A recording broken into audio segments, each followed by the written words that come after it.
Okay, so it's it's loading.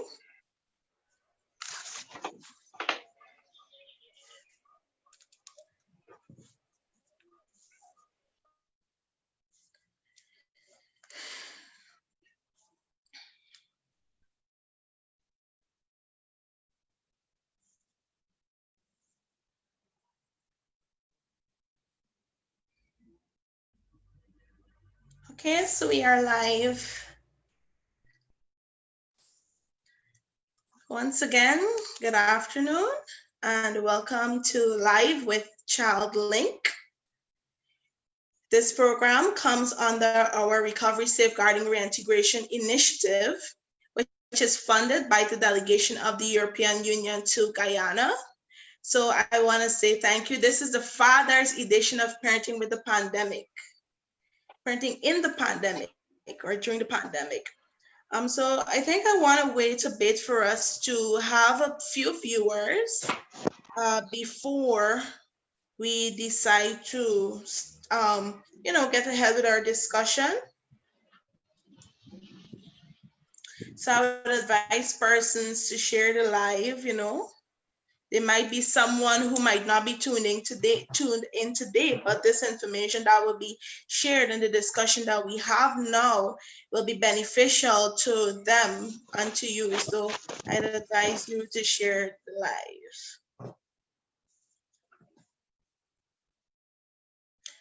Okay, so we will go right ahead and get started.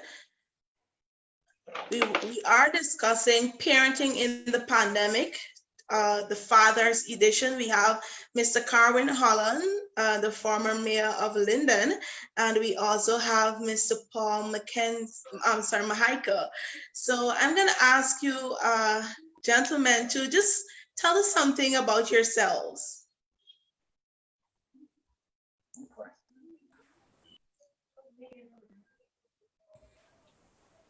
All right, so let me start things off. Can you hear me clearly? Yes, I'm hearing you. Okay, well, as you said, I'm the former mayor of Linden. I also function as the head of the municipalities in Guyana.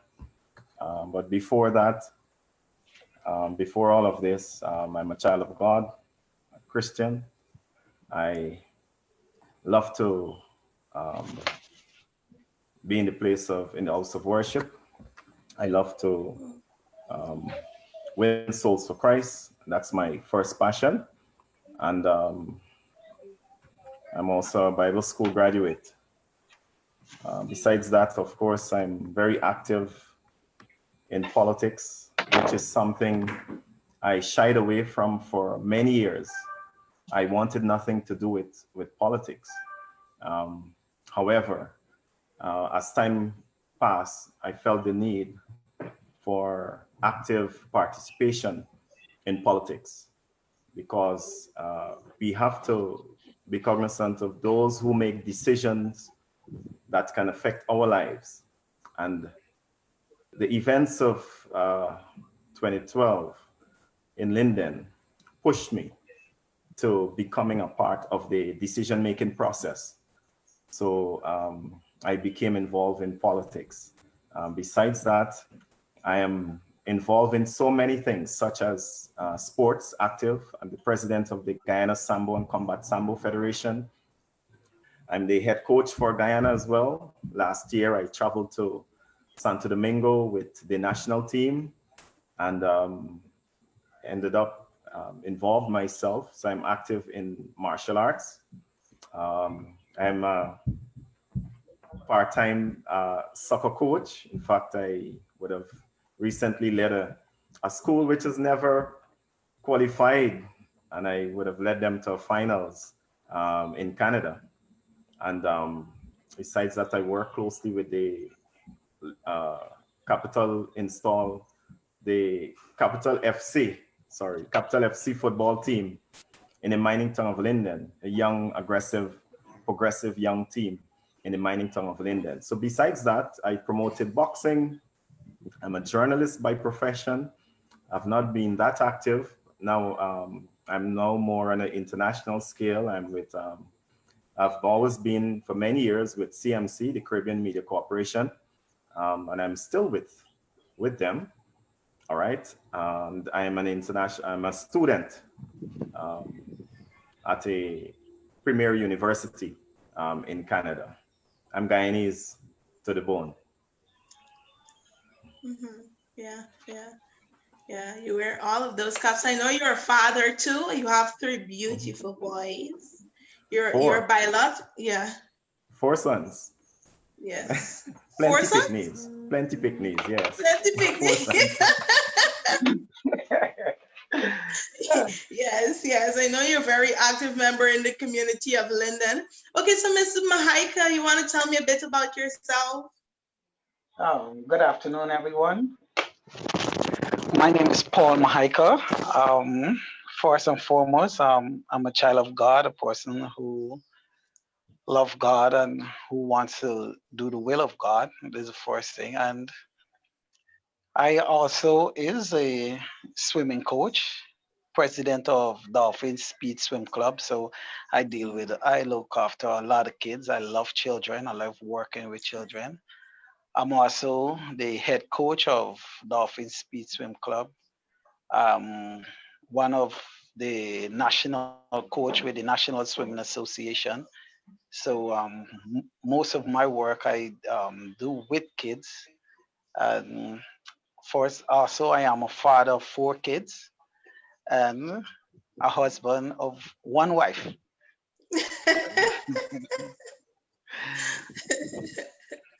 Yes, so thank you for that. So for the persons now tuning in, you are looking at Parenting in the Pandemic Fathers Edition. I have with me Mr. Corwin Holland and Mr. Paul Mahaika, who will be sharing their experience and challenges as a father during this trying time.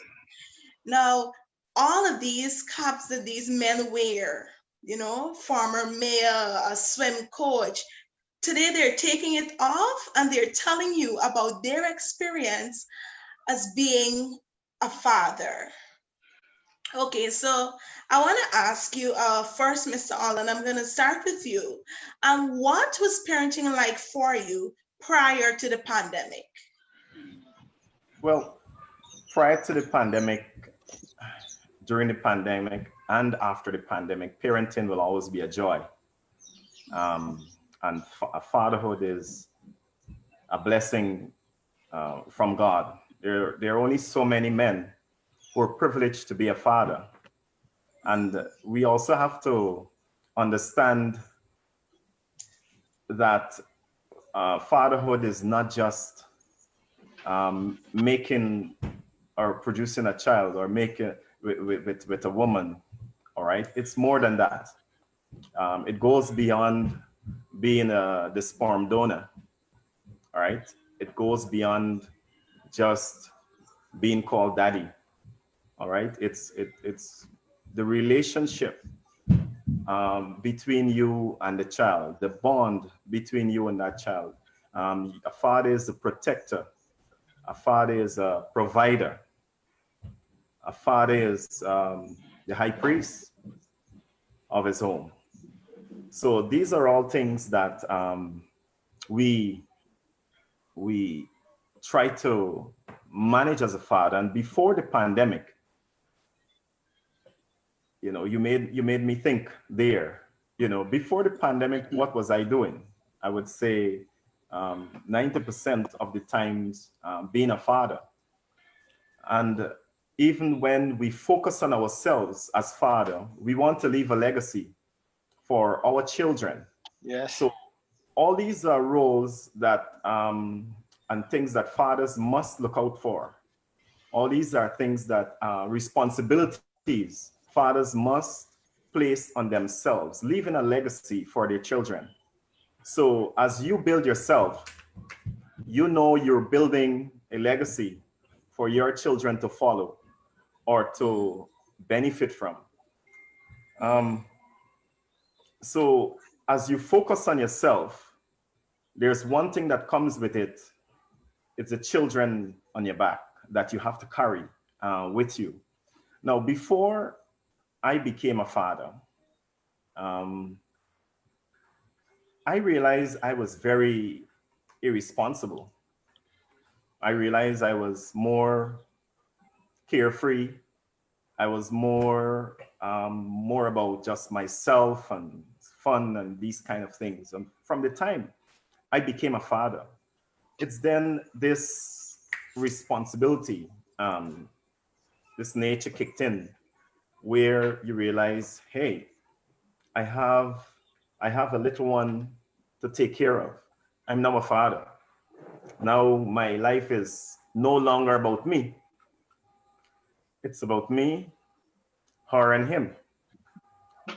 And that was the mood that came over me at that time. Now, before the pandemic, I was always um, involved in my children upbringing, always there for them. If even if I'm on the road, I have to travel. I ensure I communicate via video.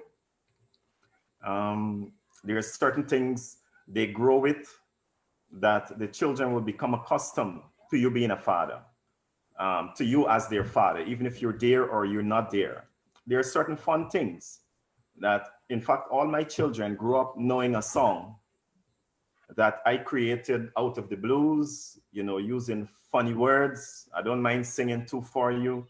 I mean, even before they were born, while they were in the belly, I would make up my own songs. And one of them had, well, forgive me, right? I myself don't understand the words.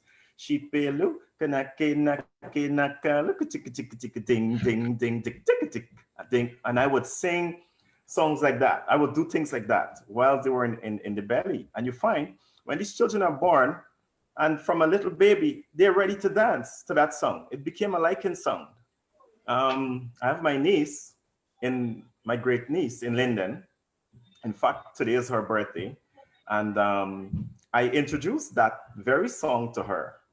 And you should see her dance. So from the time she's talking on the phone with me, or her grandmother puts her on the phone with me, my sister, and she shows her, she would watch. I know this face, she's just a baby. But from the time I start to sing the song, her eyes would open up, she would light up, and she would ready to smile or shake or something. So as a father, you have to develop that connection early on between you and the child. And it is best for you, the father, to develop a connection with your children from an early age. Develop that bond, develop that connection with them. So besides doing their homework, there are times I would read stories, and I think I'm the craziest storyteller to my children, making all the songs and these kind of things. So it's a fun thing for them. Besides that, as a father, I love to cook. There are times I would cook and I would bake and I would involve them in certain activities. In my home, I have a very active home in which the mother play a central role. In fact, it's 4 sons, but she normally tells people she has 5 sons. She included me within the set. All right, so it's 5 of us, 5 men and a woman in the house. All right, or 5 boys and 1 woman in the house. Now, when I say we're a very active family, we involve our children in almost everything we do. They bank, they go to the bank, and these are things that I do with them. They have to know about saving. They have to know about starting a business. In fact, one time we introduced them, okay, they have to read a book. In fact, it's still in effect, where they read a book. And as you read a book, you get, it's $10 you're at, or $10 for the older ones. Yes. And my son is sitting right opposite me. Yeah. $10 for the older ones once they finish a book, and $5 for the younger ones. We're not paying them to read, but it's an incentive for them to earn and to learn to save from a very young age. And I think the second son, maybe he has the most money because he reads a lot. So you involve yourself in all those things. And before they get paid, I ask before that they produce an invoice. All right, they have to invoice me. If you read 2 books, then you have to invoice me for $20, and you have to go on the computer and you have to try to do that. That's one of the things they have not perfected it, but it's something which I try to introduce. So as a father, you care about the skill that your children will eventually have as an adult. You care about who they will become, right? So you start to work in training them, teaching them things, carpentry, to fix little things in the home like the chairs, etc. Besides that, I must say that I was involved in driving them to music lessons, driving them to youth, their Wednesday night youth meetings. This is for the teenagers, and the little ones, they have Wednesday night meetings as well. This is at the church. I'm involved in, sometimes I take them shopping with me. Sometimes I sit outside of the store and allow them, the older ones especially, to go into the store and to make their purchase on their own, because you're teaching them to do these things. The little ones, if they go to McDonald's, I'll give them the card and stand back and allow them to go stand in the line, wait their turn, walk forward, and to order what they want. In other words, you're helping them to learn to communicate, all right? And so these are things that I was actively doing besides being their soccer coach, their martial arts. I would play basketball with them, challenge them as the older boys are getting older. They want to prove that you're old, and they want to prove that you're no longer as active as them. One just turned 15 and the other one is 12, and I'm still besting them at basketball. All right. They want to challenge you with athletics. Of course, I'm still winning the races against them. They want to challenge you in chess. I think the older son probably is getting the better of me with that, but board games and so on. So we play sports together. We sing together. We dance together, like really dance party in our home. We have church services. We enjoy ourselves on our birthdays. These are things we do. So before the pandemic, I think I'm very actively involved in what my children do and in their everyday life. Okay, thank you for that. So, Mr. Mahaika, prior to the pandemic, how was parenting for you? And now that we're in a pandemic, how has that changed maybe your approach or, influenced it in any way?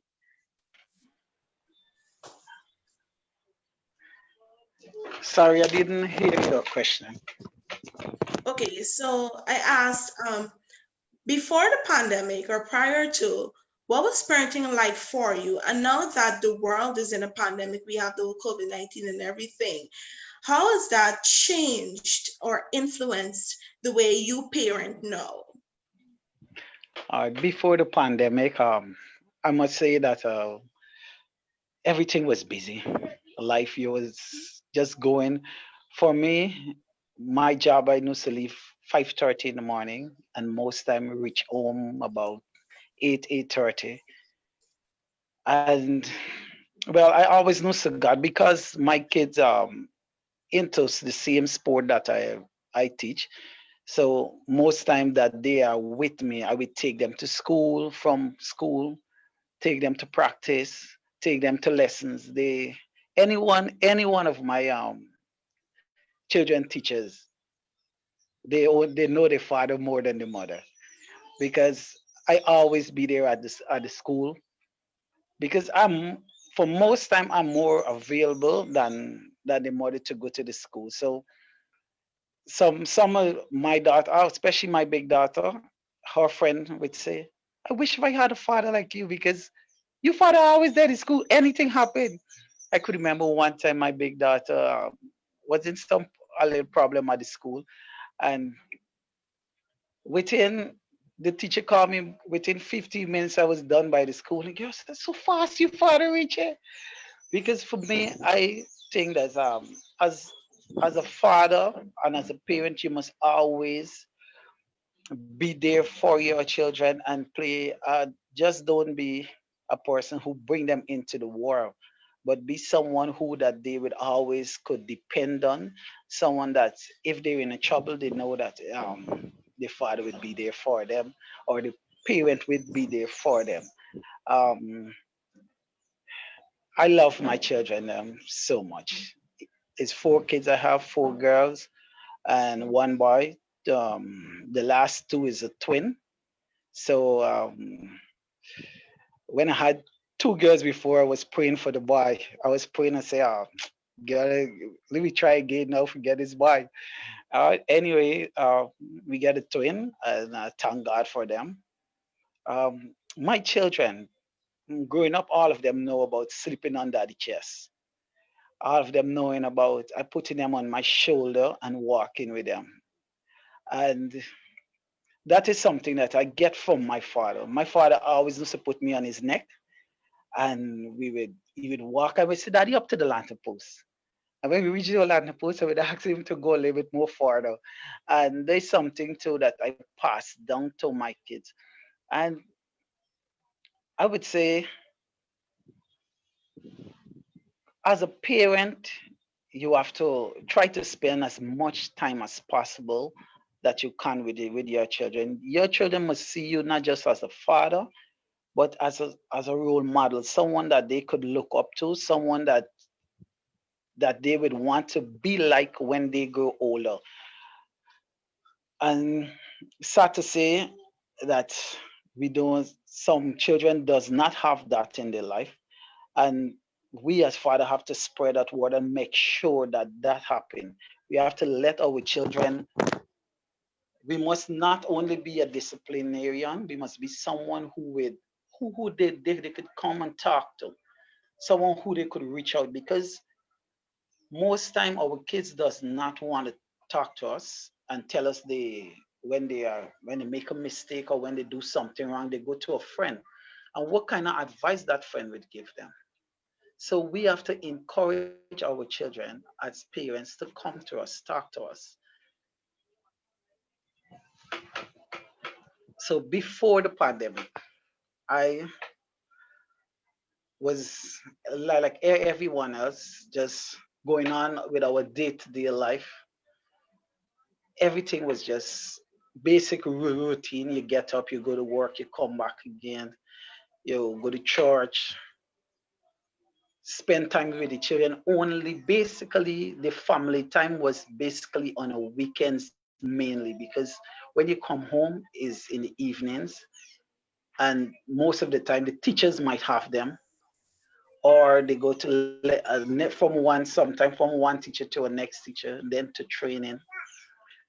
But now I've now we have more time where we could spend some. I think that we should see this also as an opportunity to impart more of yourself into your children, because now you have the time. If you didn't have the time before because of work or because of whatever you're doing, now you have the time. For us, all of my children, well, especially the two small when they are learning to cook. If you see my son need bread right now, he's kneading bread, he's making salaro, he's baking. Yeah, so we try to make sure that they learn to cook now, because you have the time, so you have to utilize it. Make sure they learn to do chores around the house, and also make find this family time. They upon a night, the two small would read the Bible. One read the New Testament and one read the Old Testament. And we all sit down and listen to them read. So, and also, I tell, for my wife, I think she's enjoying this even a little bit, because I get to spend more time with her. Because now we get time where we could cuddle a little bit more. We could I go for her every day from work, because she still works. So I take her to work and pick her up back. So there is things that you didn't get into do before because both person working, but now you get to do it more. You get to see life from a different perspective. because of everything stopped. So now is the time where fathers should really capitalize, because it's not going to be for a long, it's not going to be forever. It's going to be soon over. And now is the time that you should really try to make an impression into your kids' life. Let them know, if they didn't know who are you before, let it discover the Father now. Let it see the type of person that you is. Spend some little time. Me and my son, we fix up his bicycle. When I say, all right, right, going the street, spend some time. Well, in our street, it's not very busy, so they could go right in the street and ride. Anything happened to the bicycle, I would fix it. And all the children in the street, they come to my yard to look after their bicycles. So although I'm not their father, I'm still playing the role, because some of them might not, or the father might not be around. So I still end up playing that role. And having four girls, three girls, sorry, having three girls and one boy, it's very wonderful, because your children with tend to come and want to hug you up more and spend a little bit more time with it. That, and as a father, you need to impart yourself into your girl Mhm. children a lot, because they're going to be growing up and looking for a husband. Mhm. And they when they're growing up and looking for that husband, they must say, hey, my father don't do it like this. They must see something in the father, in that man. Yeah. And because most time father is not wrong, just pick up anybody, because they have nobody to really look up to and nobody to emulate and say, I want a husband like my father, or I want a person like this person. So they would take the first thing that comes along. So I'm kind of enjoying being at home with my kids, because it feels so good to for all of us lie down on the couch, or we just lie down on the carpet watching a movie, or just spending simple time together. I, yeah, just spending time together. So for me, it's really good. Just looking at your kids, and everybody is right there. And Mhm. look, hear my son say, Daddy, check on this bread this time, see if it's soft. Or my daughter baking cake, you know. Or as well, I like to, I love fish, so I would make a lot of steamed fish. So my third daughter would always say, Daddy, what's the recipe for this steamed fish? What's the recipe for this steamed fish? So you enjoy those moments. And as parents, we gotta, when our children is young, we gotta make sure that we enjoy those moments with them, because there can come a time when those kids gonna gone. We would not have them forever. So we gotta enjoy the moments and impart ourselves into them, so that they would when they go out into the world, they wouldn't go blind. They would go having having molded properly by the parents, and they would not go looking at someone else and emulating a next person, but they would already have that in their home. Yeah. Yeah. Yeah. I think you brought up some very valid point because most time what you find in the home is that, especially locally, is that the woman is playing more of the parenting role and the man is more so the breadwinner. Where he goes out, he work and he comes home, and that's the routine. So children do not necessarily get the opportunity to, I don't want to make a generalized statement, but in a lot of instances, children don't get the opportunity to really bond with their fathers, get to know them, get to understand them. And it's very important that fathers play that role, especially now that we're in a pandemic. I believe that that should be used as a time where you get to, like you rightfully said, Mr. Mahaika, bond with your children, use it as something positive. I can remember growing up, something that I always look forward to is my father would work in the interior. So whenever he calls and says, I'm coming home, sometimes he meets until 2 o'clock in the morning. And I'm so excited because I have so many things that I want to tell him. I read news because this we're going to discuss.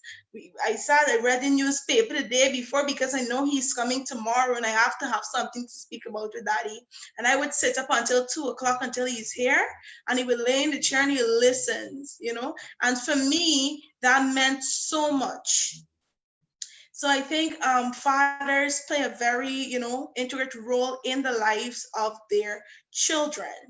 Okay, so on our Mothers program, we discussed that parenting doesn't come with a manual, and you will encounter challenges, especially now that school is out and the children are at home for 24 hours a day. How do you deal with that? What are some of those challenges? Mr. Holland, I'm going to start with you. All right. First, I just want to say that we feel as if we're in a double pandemic, especially being a father of 4 Black boys. All right. One, there's a coronavirus, COVID-19. Secondly, there's the problem with racism that has become its own pandemic. It's something that has been brewing for quite a long time. And it's something that a fact that I'm cognizant of because I've seen it. I've seen it played out in Guyana. I've seen it played out in North America. In fact, it was in Georgia when my oldest son started writing. I think he was 9. How old were you then? He started writing a book on racism at 9 or 10 or something, a pretty young age. And he stopped. He didn't complete. And I don't know why he didn't complete. But the experience he had as a child when we went to some store, I can't remember if it was a McDonald's or something, and seeing the reaction of someone there, he thought this was so wrong. And we started having that discussion since then. Now, we didn't need to go to North America to see racism at play. We saw it in Guyana. I experienced it in Guyana. All right. I was confronted by racial people, even in Guyana. So we don't have to go far to see it. So there are 2 cause for concern, even at this time. You have the virus, and then we have the racism aspect. I know my friend, you would have more trouble. He's got daughters. I've got sons, all right? But it's a fearful thing as a father raising 4 Black boys in this world. But we have to console with the fact that we're children of God, and we got to pray and have faith that they'll experience the best. Now, raising children within this pandemic, it at one time I thought this will be exciting. I get a chance to be around the children, be at home. It is still exciting, but I thought it would have been so much joy and so much fun. At the end of the day, it is still joy and fun, but there's so much work that comes with it. At the same time, you learn a lot of things. You learn to appreciate the teachers so much more. You learn to say to the teachers, even if they can't hear you, I miss you. All right? Because we have to become the teachers. But the pandemic offers us a chance also to get closer to the children. I know there's some noise, there's some installation going on, some construction going on next to me, so I'm hearing the sound. I hope it's not affecting you. Yes. So there's another problem um, besides schooling, that you have to be part and active in the children's schooling. It's a joyful thing, but I want to say it's also a draining thing.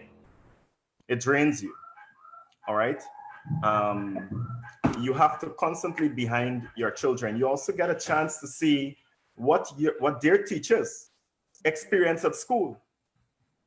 You get a chance to see how attentive your children are to what is being taught. You get a chance to see how careless they can be in doing their schoolwork, such as not looking over. You get a chance to see why their grades are what it is. You know, if it's high, if it's low. You get a chance to see, could I ask, is the noise affecting you? But No. it's not, okay. All right, because there's some noise every now and then outside. There's some okay. work going on outside of me, right? Yeah. Okay. Yeah. So schooling is one. You also get a chance to ascertain where your children stand in life in terms of their education, where they stand in terms of how prepared they are for life. Like I think of my 15-year-old. He turned 15 years old a few months ago. And you worry and you wonder, is he ready for the world out there? Is he ready to take on life? Because at 16, I know he's got to go do summer jobs, all right? He's got to get out there and start learning to earn a living. So now, even as a father, the worry becomes, how do I get him to transition to that? More so now, a pandemic, you're at home. What do you teach them? What do you say to a 15-year-old when you can't take him out there, when, you know, the most we do, you could do at this time is to ensure that you have a strong family structure that can withstand the test of time, that can withstand the pandemic, etc. Your children will be well trained, your children will be content, your children will be growing up with the values that you teach them. So this is why it's important to hold your family together, because even in these times with the pandemic, you're hearing, like we saw in the news, 15-year-old involved in carjacking, another 15-year-old being shot, or 15 or 16? The kid was 15, the kid that got shot, 16, 15, and got shot, involved in drug trafficking with some older guys. I think it's a 18 and a 20-year-old who got him involved, and had this 15-year-old and his friend come into their vehicle. They jump into the back seat. One got shot. It was on the news just a few weeks ago. So young men are involved in these these activities that, you know, is very destructive. Now, you have to wonder now as a parent, how did they get there? And you also, as a parent of a 15-year-old boy, you want to know, how do I prevent my sons and my children from ever going down that line? It comes back to being involved, as Paul said earlier. You have to be involved in the upbringing of your children, in their livelihood, in their discussions. You have to find out as a father, who are their friends, all right? What kind of personality their friends got, right? You want to find out several things about them. Are they into tattoos? All right, because I've never had a tattoo. I'm not into tattoo. I will never have a tattoo. And I will not want to see my kids with a tattoo. All right. Are they, I'm just using that as one to find out the finer things about your children. Okay. What do you like? Like I've seen some traits in my son, the older one, which I saw in myself growing up. I was very disgusted. I was problem number one. All right. As I told my son only today, I mean, I used to get away from home, jump through the window late in the night, and I'm gone on the road. But when I used to get away in the night, I went to study. I went to study at Sir Aubrey Kwamina. I don't know if you know of Mr. Aubrey Pomina, popular, internationally renowned maths teacher, and I will cross the boat and I will go at his home in Retrieve, and we're under the house and we will study. He would leave a blackboard. I don't know, I don't think he knew that I used to get away because my father at the time would not allow me to come out of the house late, all right, to go study. But I used to get away and he never knew what's going on. You would see us in the night. He left some notes on the blackboard on his house, and we did those. If we had problem, sometimes we tap on his door, and he was willing to wake up and he helped us. I'm saying these things to just to let you know that I was not perfect, and as a father, there are these fears that come over you at times. That hey, I took some risk as a child, or I took some risk as a youth that I don't want to see my children taking or my son's taking these risks. So there's that added responsibility and thinking that comes on you, knowing you're a father, etc. So in the pandemic, we do things like look into their life a little bit more closer, developing a relationship with them. All right. Further, you have to have activities for these young people. They can't go outside as that. In fact, they have been outside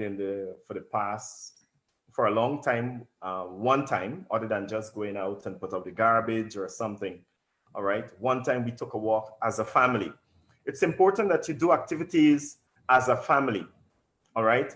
And two, as a father, you try to instill the confidence in your children, like the ones who are growing older. I refer to the 15-year-old again. I ensure, I recently moved home, all right, into a new house, and I ensure that he gets self-contained bedroom with his own bath and his own toilet and all of these things. And the words that came with it is, I'm preparing you for your independence. You understand? I'm preparing you for your independence. So you reach 15, not 16 as yet. You have to start learning to be independent. All right. And being independent, it comes with certain responsibilities. All right. You have to take care of your quarters. Not only that. All right. You have to start thinking about earning. You have to start showing me the skills that you'll take into the world. If you don't, like, he wants to become a doctor. Let's say on your road to become a doctor, what will you do? My father taught me at the age of 10. We had to go to Mr. Tapin in Silver City, next to where the lodge was, at the beginning of, before you go into Victory Valley. And at the age of 10, 11, 12, we had to learn welding. I had to learn to weld. We had to learn masonry. We had to learn carpentry. We had to learn to be an electrician. Every Christmas, in fact, at the age of 10, I was the neighborhood electrician, fixing all the fairy lights and making $30, $40, $60, and so on. We had this upbringing as children. Now, the world has gone to such a crazy place that your kids, it's hard for your kids to go at the neighbor. You understand? And we grew up where we could have run over to neighbor Betty and collect, eat food, eat lunch, and all of these things. My brother is talking about bread. We grew up where this was happening. So as a father too, you want to achieve more so in the pandemic. In the pandemic, you'll be under the microscope. Your children, you can't go out and work. Your children are seeing you more and more day after day. And they're seeing more of you and what you stand for. It may sound simple, but it's a crazy thing to know that your children have you under a microscope. Will daddy do this? Will daddy do that? Daddy, why did you do this? Or you always talk to us about this, but look, you are doing this. So you have to be on your P's and Q's as well. Your children are around you. Talking about bread making, we do this stuff with bread. I try to teach my sons to cook. I'm trying to teach him to hold a knife properly to cut an orange. Somehow these simple things we miss, that our children are just accustomed to being handed food or a plate of food. but they don't know the process of getting there. One, you have to work, you have to earn a living, you have to get the money to buy the items, then you have to cook the food, you have to pay for the electricity that's cooking the food, you have to cook the food in a certain way. There's a process that's going on before that meal is prepared to reach to them. All right, so we find time to teach them the entire process. And in fact, we ask them to do a calculation and to see how much will it cost you to survive one day on your own.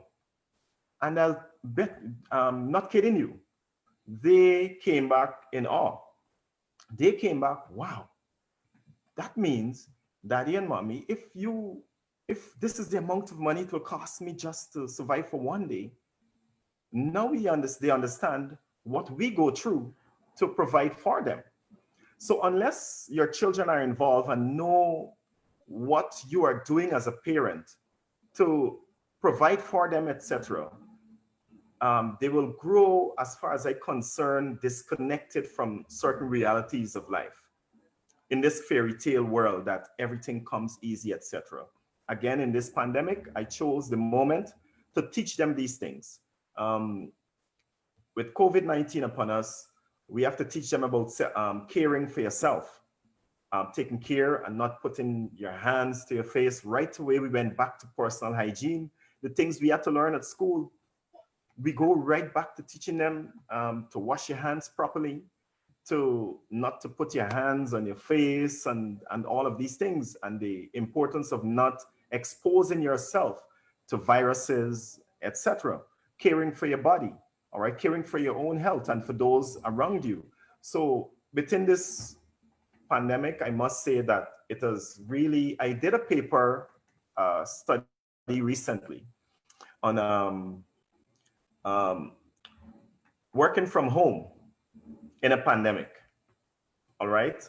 And it's a study which I got really high marks for, you know, and it's interesting with the amount of things that you as a parent, you do in a pandemic. We have to look at anger.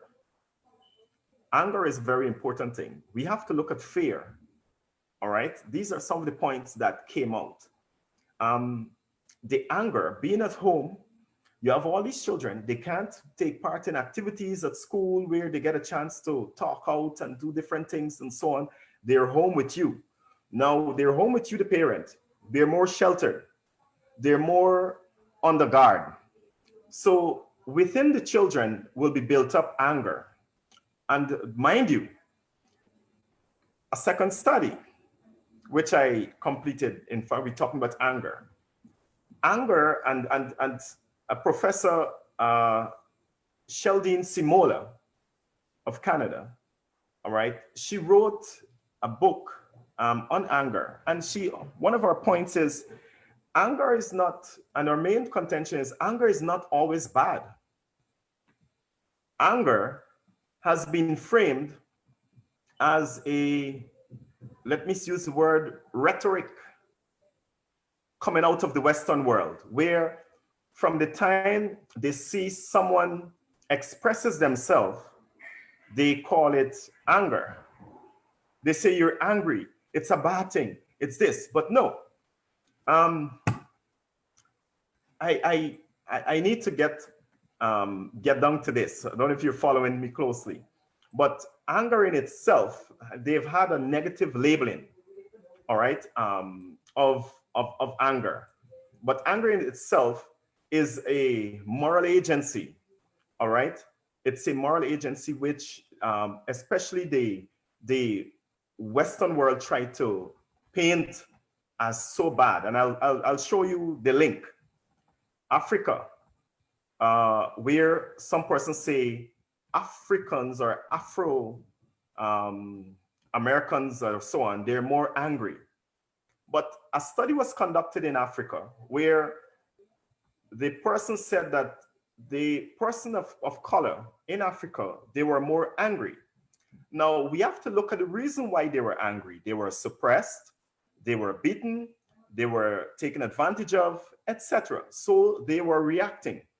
So anger is not always an intra-individual dysfunction, all right? but it is rather a legitimate response to violation, to injustice, and to carelessness. All right? It is not. All right? And it doesn't occur in isolation. Okay? So when persons get angry, sometimes you call it a moral care agency. Anger can function as a moral care agency. Let's look at what's going on in America. I'm just breaking these down, and then I'm going to link it to the home. What's going on in America? The reaction of the people. The people are reacting because they want to see injustice come to an end. All right? So the anger they're showing is as a result of injustice that they faced. So in this case, it's a moral care agency. It's a good thing for them to be angry. They're angry for a cause. Okay, they're angry for a cause. So let's bring this down now. Since we've established anger is not always a bad thing. You can be angry in the home because you see your children not doing something right, or they're doing something that's detrimental or so on. So sometimes your reaction is one of anger. However, anger, if out of control, it's dangerous. So you have to be cognizant of that. And if not taken care of, if not dealt with from early on or addressed early, can become problematic. If we also refuse to recognize that there is some amount of anger in the home, it can become detrimental. Recent study says that there's more violence in the home during this pandemic. It comes right back to anger. As a father, you've then got to try to take control of a situation like that. The pandemic will provide for the sharing of space between, and forgive me, I'm talking all off the top of my head and I'm trying to ensure my words are on track. So anger in the pandemic, there'll be conflict in the home. There'll be an increase of conflict in the home, an increase of disagreement within the home. Conflict between husband and wife, conflict between children, conflict between parents and children, children and parent, vice versa. Now, we have to understand that our responsibility as fathers is first to be a leader, to be a caregiver. And we have to take into consideration the fact that we are now in a smaller shared space as a family for 24 hours, as you pointed earlier. And we've got to learn to respect space of each other. We've got to give the children space. You've got to give your wife space. You've got to give yourself space. So it is more than we see on a day-to-day that we take for granted what's going on in our home, etc. So there's some amount of anger that will take place, and conflict, which, when you twist it or turn it, some amount of anger that will take place. So we have to manage that as well. And as a father, if you're a father who's passionate and so on and etc., you have to understand, sit back and relax, that the children are looking up to you. The wife is looking up to you for leadership. So if you exhibit an ultra level of anger, the wife will react, the children will react, and that's what they will learn. All right, that's what they will learn, that they solve things by being out of control and etc. So I want to end on that point. I've spoken a lot being in the home and so on, but I wanted to point out that as a father, you have to look out for these things. All right. And also to show that the perspective on anger, which is important for us to understand during this pandemic. Yes, yes. Thank you so much for that. I'm so happy that you brought out the point, especially on anger, because a lot of people won't see that as a challenge, but like you rightfully mentioned, that it's not getting angry because it's okay to get angry because it's a reaction, it's a response, but it's basically what you do with that. It's basically what you do with that emotion or that feeling that you have. So, Mr. Mahaika, so Mr. Holland would have told us about his sons and his fears. You have more daughters, and I think you have one son, you said. So, what are some of your challenges as a father, especially during this pandemic? Wow. As we on the topic of anger, having 4 kids in a house. Anyone who grew up within a large family, but it's not so large to back in the days, because I know persons who make 19 children and so on, but 4 to me is large, right? So having 4 kids, I have 3 right now in the house because my big daughter married her and she living with her husband. But the twins, oh my God, they are always scratching at one another. They always want the same thing what the next one have. So having them together all the time, someone pulling at someone, someone scratching at the next one. You have to be the referee between them most of the time, most of the time. But for me, right now, I'm enjoy seeing them growing up, enjoy looking at them as for me, looking at them now, you could see actually the type of person they are. Because most of the time, you does not get to see them on this 24-hour basis. So now you could know them, you could listen to them quietly. Not everything that they say that you would have to jump in. Sometimes I left them to have their own little argument just to hear and get to know the type of person that they are. So I'm getting to know my kids even more because of they are at home, because I'm at home with them. And what we are doing, I'm trying to make the best out of this pandemic in a way, because I never knew to plant much before.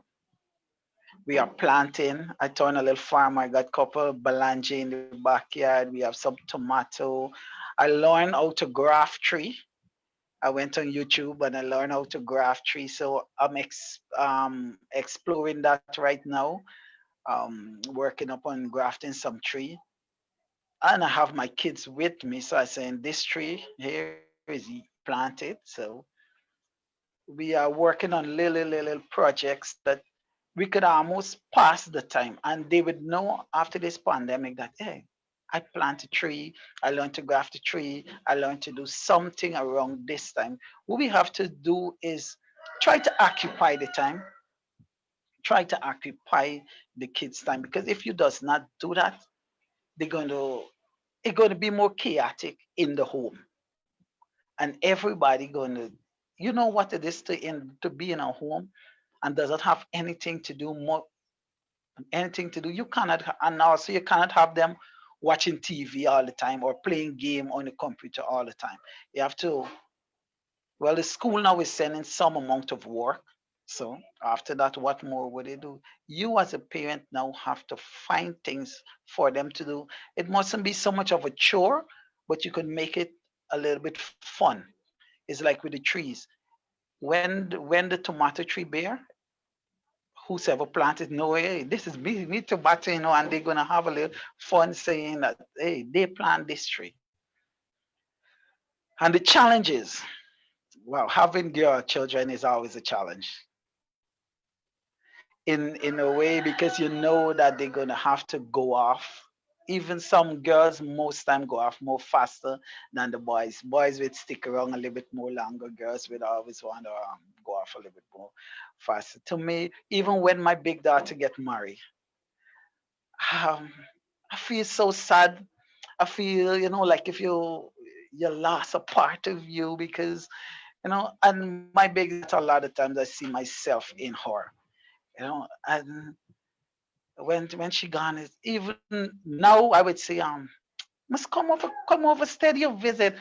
I like see you when you come over. And not that I won't have something to tell her or have something for her to do, but I just love seeing my kids and And you know, they grow up with you from so small, and then one day they're gone. Yeah, so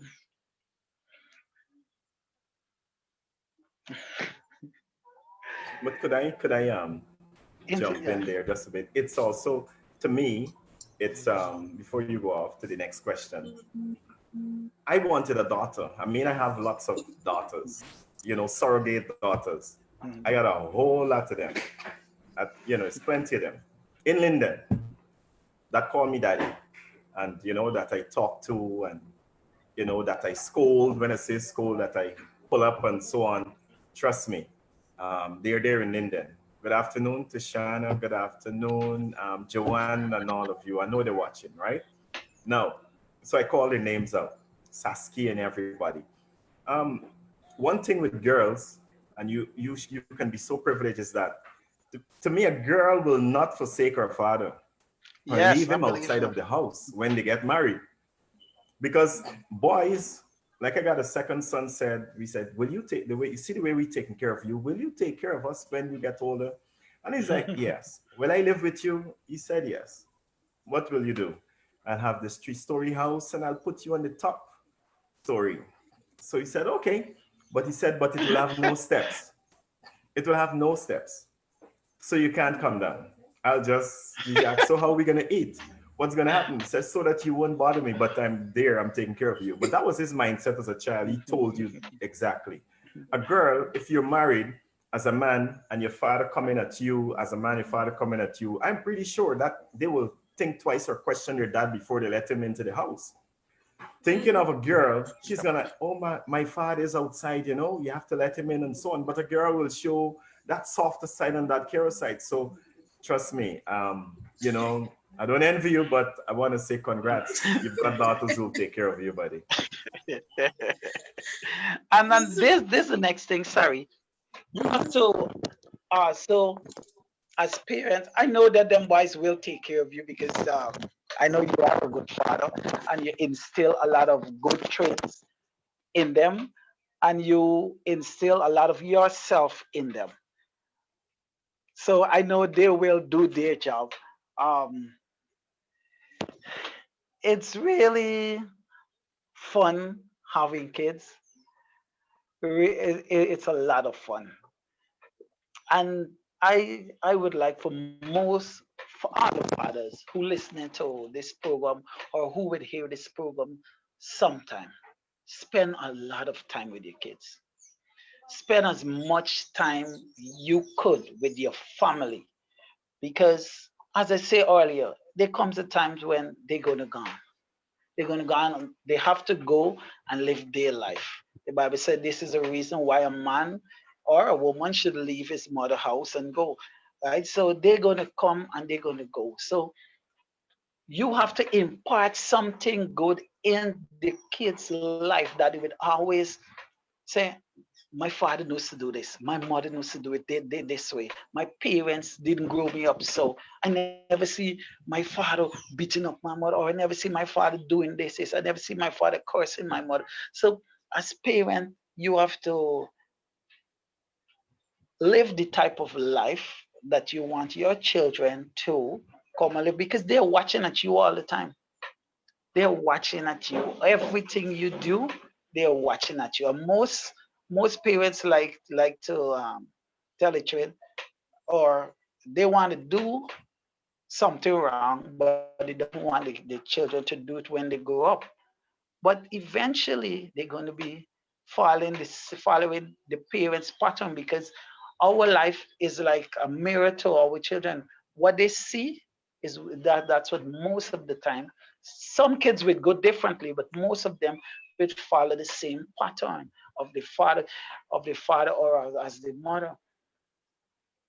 So as father, if we see it is necessary to stay home, to be raise up our children within a parent, within a mother and a father home, because some father, well, we would see a lot of father, a lot of home is single mothers, and that is something that we have to change. We have to let more fathers see the need to raise up the sons, raise up the daughters to be productive, young men and young women in society so that they would go and do the same thing. They would try to stay within the house. For me, this is my personal story. I didn't grow up with my dad. I know what it is for looking out for see your dad come. I could remember one time my father said, I'm going to be coming next week on, let me say, Saturday. I was looking for this man all the time. I was looking for him all the time, all the time. And I guess there's a lot of children who is looking for the father to come or looking for one of the parents to come and visit them at some point in some time. So we need to get more male in the home so that we could grow up better young man because the father is not only, as I say earlier, a supervisor. He shouldn't be just a supervisor or a provider. He should be a role model. And that's what we need to do, be role model for our children so that when our children go out on the road and they say, I want to be just like my father, right? I see how my father's do it. I see how my father's treat my mother. I see how my father's love of my mother. I see how my father would come and he would cook. Yeah. Some men feel that they shouldn't do housework or they shouldn't cook. For me, my mom grew me up cooking. Everybody knows to cook. So all of my kids, I teach my children to drive since they could see over the car wheel. They would drive in and out of the yard, in and out of the yard. And I just tell them that everything that I know to do, I will teach you to do. So what I know, I will pass on to you. Mhm. Yes, thank you for that so much, Mr. Mahaika. You made some very powerful statements there, especially with regards to the need for fathers to be in the home, to be role models for their children and all of that, because especially in the instances, it's not only men, but women are affected by absentee fathers too, you know. They go looking for a father, sometime in a man, and that man might not always, you know, treat them the best way. That man can be abusive, and you know, it based on how the father loved the mother and loved them and treat them, that is how they're going to define or perceive love. And that will be you kind of see a cycle developing and playing out in the kind of relationships that they choose to be in. You know, you take an abusive man because my father loved my mother and he used to abuse her. As naive as it might sound, that's the reality of what we are living with when a father is absent or if a father is abusive. Okay. Okay, so we've been talking so much about the pandemic and children, and I know you two are two very active and, you know, involved father in your children's life. So I want to talk a bit about you now. So I want to talk a bit about self-care. And we know that self-care it's an intentional initiative to take care of your mental, physical, or emotional health. A lot of times fathers neglect this. They don't see the need to take care of themselves. So I'm going to ask you the question. I'm going to start with you, Mr. Mahaika. Do you practice any kind of self-care? Yes. Actually, now I do it. I do it now more than before Mhm, because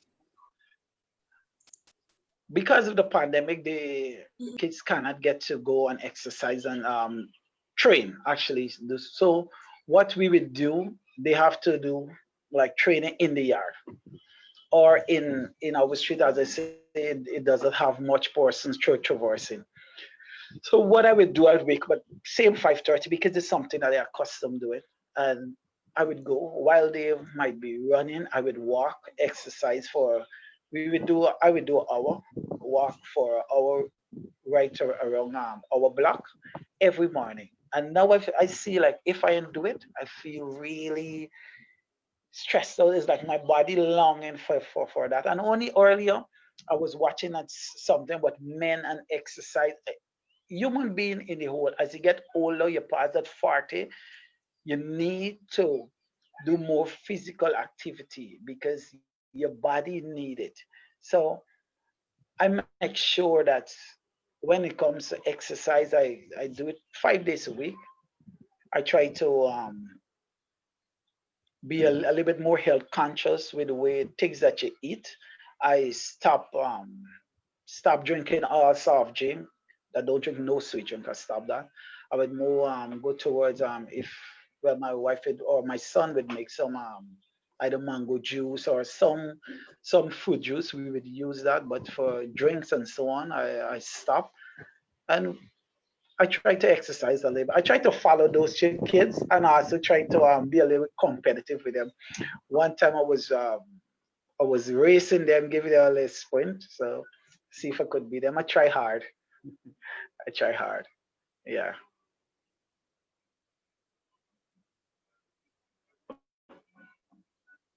Oh, sorry about that. Thank you for that, Mr. Holland. What about you? What have you been doing for self-care if you've been practicing any? Well, I must admit I've always faltered where that is concerned. I sometimes I put myself behind, not thinking of the importance of being healthy and um, making it a priority. So during the pandemic, I must say recently, I was very unwell, not feeling well. Most of it attributed to lack of sleep. I'm studying, plus I'm always up working and I'm always there going after writing and all of these things. So I wasn't taking care of myself. So this is a few weeks ago, very ill, so ill to the point that I thought of writing my will. It was that bad. And but in the midst of it, I was exercising or trying to exercise. I would go run, as I'm the kind of person who love to exercise, but we had to restrict all of this because of COVID-19. And irrespective that the virus is there, we felt that you could still go out once people can stay their distance and wear their masks and so on. However, things change where you find some persons just don't care. So you cannot go out as you want to and catch some exercise and do certain things at the moment. So you want to ensure that you're healthy. And then you want to ensure, as the main breadwinner within the home, that you're there to provide for your children. Because imagine in a pandemic and you have nothing in the house to eat. Imagine in a pandemic and you have no money. What do you do? So these are all concerns. And as a father and being at home, these are things which would bother you. You want to ensure that your kids never go through such thing. And myself, I grew up tough. There are times when, I came from very humble beginnings. And my priority is to ensure that my children never go through what I've been through. So there's the added stress when you think of how will we survive during the pandemic? What will we do? We have to ensure that the children are fed. We have to ensure that things are done. So, and things are done to keep them engaged and keep them happy. And guess what? You're at home and you have to ensure that you have means of providing for them.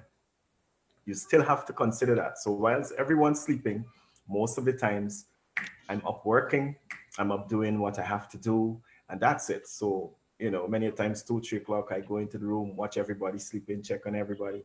And then in the morning, my father taught me one thing: never let the sunshine come up on your backs. And that has left with me. So it doesn't matter if I go to bed at 4 o'clock, 5 a.m., I'll wake up at 6. If I go to sleep at 2, 3, I'll still get up at 5 or 5 something. So it's left in me. But there are times I try to use I got like Biko. The Biko helps me to sleep. All right, but you can't use it every day. I use it like 3 days in a row and try to give my body that rest. That's one of the things I started to do, because I'm always going. I'm always hyper. When I say hyper active, getting things done, this, that, and not taking time to rest, not taking time to sleep. So that is something that I started thinking of, looking after myself, that I got to make a priority.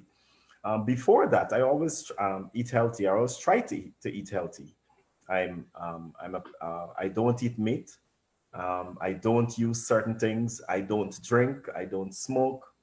All right. I don't get myself involved in certain activities. All right. So I've always been doing that. But during the pandemic, I realized that I was baking bread a lot more, and I was eating a lot of bread, a lot of flour. Now, Mr. Caesar from Caesar's in Linden, you know, with the spices and so on. Mr. Caesar told me last, I think it was December, he said the flour is not good for you. I was like, whoa. He said, yes. He said, flour can be very destructive. You use it, but you have to use it in moderation. You have to know how much you're using. You cannot overuse flour.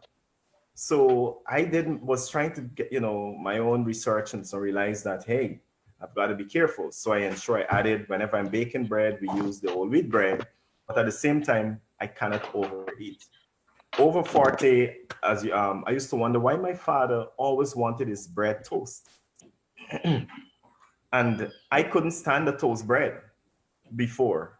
Now I realize if I'm using bread, I should try to toast it.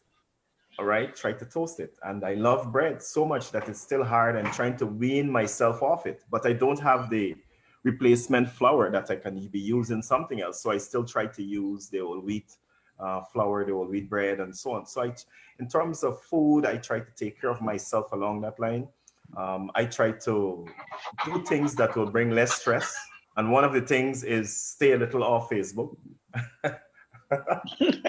Forgive me. Especially. I use Facebook. Now, I don't socialize them. I call friends, we talk and so on, but I'm not the talk always, you know, with friends. But what I do, I'm always blogging. I'm always on Facebook, you know, minding somebody's business or troubling somebody. Well, that's my thing. I don't drink, I don't smoke. So you got to give me some kind of thing to do to entertain myself. So I enjoy it, but I try to ensure that whatever I'm doing, someone is learning something off it, someone is benefiting off it, and it's not just idle banter or idle postings that I'm making. So I can only talk about that, taking care of myself. I'm also studying, very active studies, and I have to work strict deadlines. So it's very tough, I must say, but I have to do what I have to do.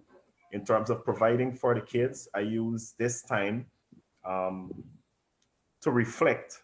My illness the other day made me reflect that I've got to get serious in planning for old age. I've got to get serious in planning for what I'm going to leave for my children.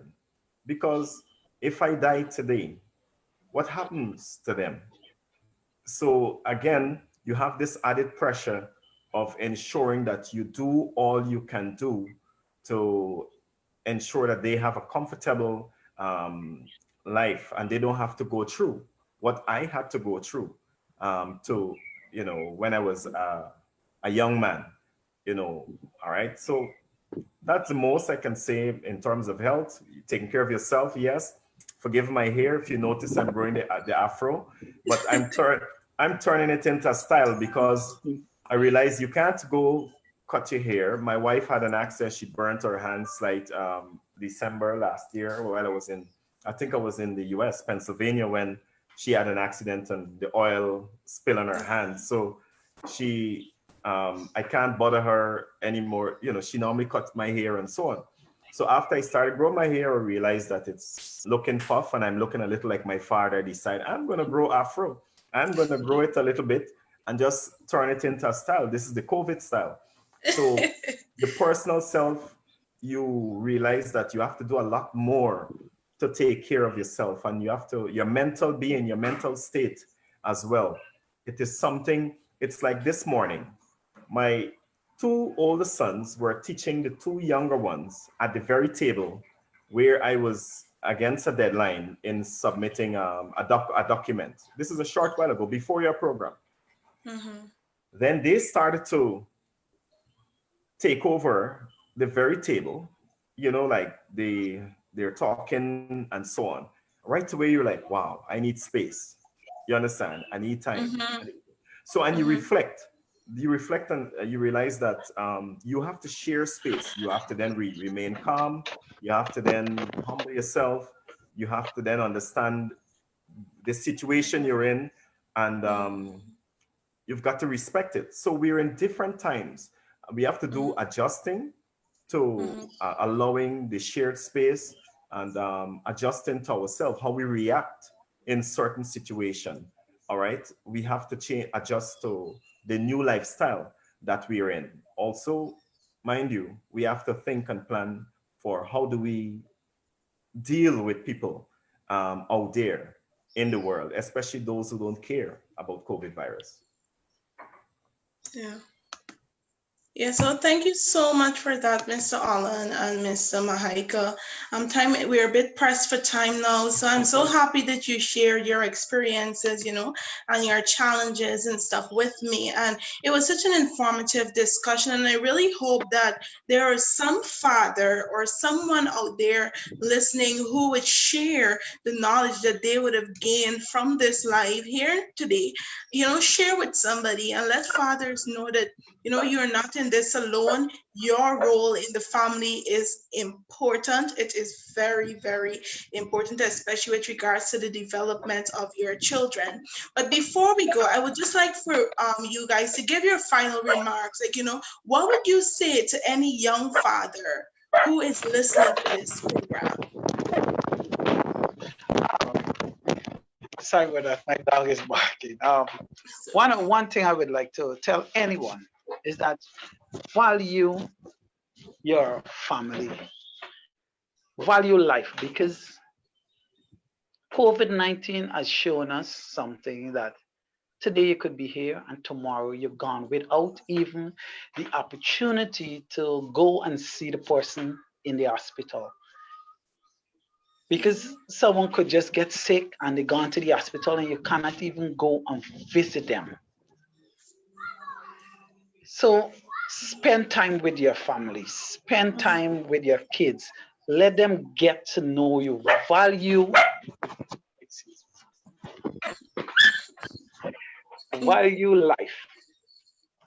life, and as much as you possibly can, impart yourself into your kids.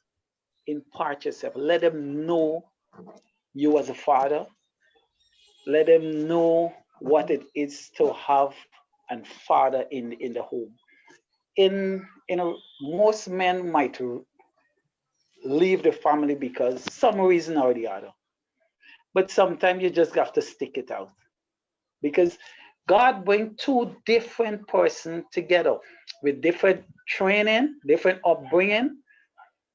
Now, your other partner might not see the same thing like how you see it, or you might not agree with what she's saying, but what? Sometimes we got to step back and allow one person to talk how they feel and listen. Most of the time, we does not listen to each other. And I think this cause problem within a relationship, especially when you're young. Everybody feel like what they say, I is the man, I is the boss, I is this, I is that. Sometimes you have to listen to your wife, listen to your kids, and hear what they are saying, and from that, make a informed the decision. My closing statement say, just love your family up, because today you could be here and tomorrow you could gone, and you would glad for them to love you, and you would wish, you would tell yourself, or sometime one of them gone, and you're saying, oh God, I could have done this different, or I could have do something else different. I could have showed that person how I love them. Do it while you have life now. So thank you.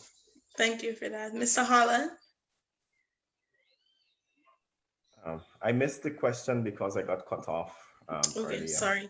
So we're wrapping up. So I asked you guys, what advice would you give to a young father looking at this program? Okay. For me, I would want to say take life more seriously, and if you, as a father, plan for your children' future, and not just plan for today, and for yourself. All right. We need to recognize that it's imperative that we build, or we work hard to set the foundation for our children to inherit so that we leave a sound legacy for them.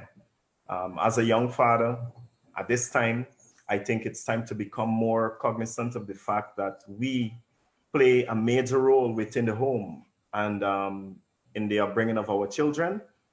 We need to understand that as the father, we're the captain of that speedboat crossing from Wismar to Mackenzie. And if we lose that steering, that boat, that handle, the boat can go upstream or downstream. The boat can go in different direction instead of going where we want to reach across to Mackenzie, if you understand what I'm coming from. Yeah. So simple advice, take life more seriously, pay more interest in our children from a baby right up, and keep God in the midst of everything. Put God first. He is our number one source and provider. Thank you. Okay, so thank you. Thank you guys so much for joining me today. I really enjoyed this conversation and we had so many valid points brought out. So I just want to remind fathers that it's okay to stop and take a breath, breathe. You need to take care of yourselves as much as women do, but also like Mr. Holland would have said, take life seriously. And Mr. Mahaika would have said, love upon your family. I really like that. Right, so this program was brought to you by ChildLink under our Recovery Safeguarding Reintegration Initiative, which is funded by the delegation of the European Union to Guyana. Once again, thank you guys for joining me today, and thank you guys for viewing. Bye. God bless. Bye. Bye.